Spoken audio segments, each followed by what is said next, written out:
অতি কথায় নয়, কাজে বিশ্বাসী ছিলেন বেগম খালেদা জিয়া। বিএনপি চেয়ারপারসনের স্মৃতিচারণে এমনটাই জানালেন দলের স্থায়ী কমিটির সদস্য মেজর অবসরপ্রাপ্ত হাফেজ উদ্দিন আহমদ। তিনি বলেন, দেশের মানুষকে ঐক্যের সুতোয় বেঁধেছিলেন বেগম জিয়া। আর বিএনপি চেয়ারপারসনের উপদেষ্টা অধ্যাপক ডাক্তার ফরহাদ হালিম ডোনার বলেন, বেগম খালেদা জিয়ার প্রয়াণে রাজনৈতিক যে মহাশূন্যতা তৈরি হয়েছে তা পূরণ হওয়া প্রায় অসম্ভব। আরও জানাচ্ছেন শামীম চৌধুরী। প্রথম পরিচয় অনেক দিন আগে 1968 সালে, যখন তার বয়স মাত্র 23 বছর। তখন বেগম জিয়ার বয়স মাত্র 23। শহীদ রাষ্ট্রপতি জিয়াউর রহমানের আমন্ত্রণে তার বাসায় গিয়ে বেগম খালেদা জিয়ার সঙ্গে প্রথম দেখা হয় মেজর অবসরপ্রাপ্ত হাফিজ উদ্দিন বীর বিক্রমের। তখন থেকেই বেগম খালেদা জিয়ার মাঝে উদারতা লক্ষ্য করেন তিনি। আমাকে একাডেমির কাকুলে একটি টিলার উপরে অবস্থিত একটা বাংলো প্যাটার্নে বাসায় নিয়ে গেলেন। কলিং বেল টিপতে মেজর জিয়াউর রহমান নিজেই দরজা খুলে দিলেন। আমরা ভিতরে প্রবেশ করে সোফাতে বসলাম।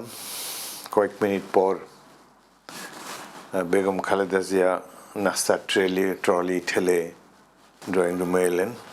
আমি দাঁড়িয়ে তাকে অভিবাদন জানালাম এবং তার যে সুশ্রী চেহারা, তার বাচনভঙ্গি, তার পোশাক আশাক সবকিছু মিলিয়ে অভিভূত হয়ে গেলাম।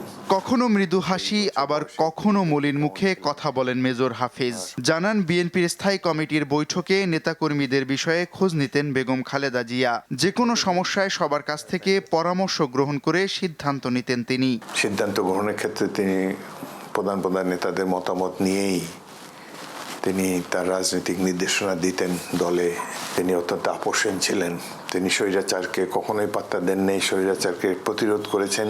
বেগম খালেদা জিয়া সম্পর্কে বলতে গিয়ে আবেগ মাখা কণ্ঠে বিএনপি চেয়ারম্যানের উপদেষ্টা অধ্যাপক ডাক্তার ফরহাদ হালিম ডোনার বলেন, বেগম খালেদা জিয়া ছিলেন অত্যন্ত মৃদুভাষী। দেশ এবং দেশের মানুষের স্বার্থ বিরোধী কোনো কাজে কখনো আপোষ করতেন না তিনি।